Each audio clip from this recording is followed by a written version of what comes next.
ఇప్పుడు no cost cough syrup తో 60 రూపాయల విలువ గల ఇన్హేలర్ పూర్తిగా ఉచితం. దెబ్బకి దగ్గు జలుబు మాయం. అసెంబ్లీలో అధికారులతో శాసనసభ వ్యవహారాల శాఖ మంత్రి శ్రీధర్ బాబు భేటీ అయ్యారు. రేపటి నుంచి ప్రారంభం కానున్న అసెంబ్లీ సమావేశాలపై చర్చించారు.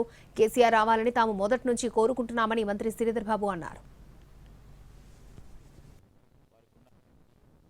అందరు రావాలి, శాసనసభకి సమావేశాలకు సంబంధించి అందరు రావాలని కోరుకుంటాం. మంచి డిబేట్ జరగాలి, వారికి ఉన్న ఆలోచనలు చెప్పాలి, వారికి ఉన్న అనుభవాలు చెప్పాలని మేము కోరుకుంటాం. వస్తారని ఆశిస్తాం. శీతాకాలం వింటర్ సెషన్కి సంబంధించిన సమావేశాలు నిర్వహించాలి, ఆ క్రమంలో నిర్వహిస్తూ ఉన్నాం. అదేవిధంగా ప్రజలకు సంబంధించిన అత్యంత ఇంపార్టెన్స్ కలిగిన సబ్జెక్ట్స్ మరి బీఏసీలో నిర్ణయం చేసుకుని దాంట్లో తీసుకోవడం జరుగుతుంది. వాటర్ అనే అంశానికి సంబంధించి కేసీఆర్ బయటికి రావడం జరిగింది. దాని తర్వాతనే ఈ మీటింగ్స్ పెట్టుకోవడం జరిగింది. సో వాటర్ అనే సబ్జెక్ట్ సంబంధించి ఏ విధంగా మాట్లాడుతున్నారు, వాళ్ళు ఇచ్చినటువంటి ఆరోపణలకు సమాధానం ఉంటుందా, ఎట్లుంటుంది? డెఫినెట్లీ బీఏసీలో ఏ సబ్జెక్ట్స్ నిర్ణయం చేపట్టడం జరుగుతుందో స్పీకర్ గారు ఆదేశాన్ని ప్రకారం ఆ విధమైన సబ్జెక్ట్ తీసుకుంటాం.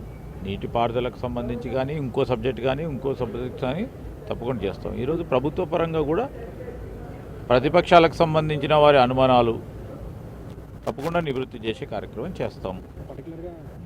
డెఫినెట్లీ సత్యదూరమైన మాటలు మాట్లాడితే ప్రజలకు కూడా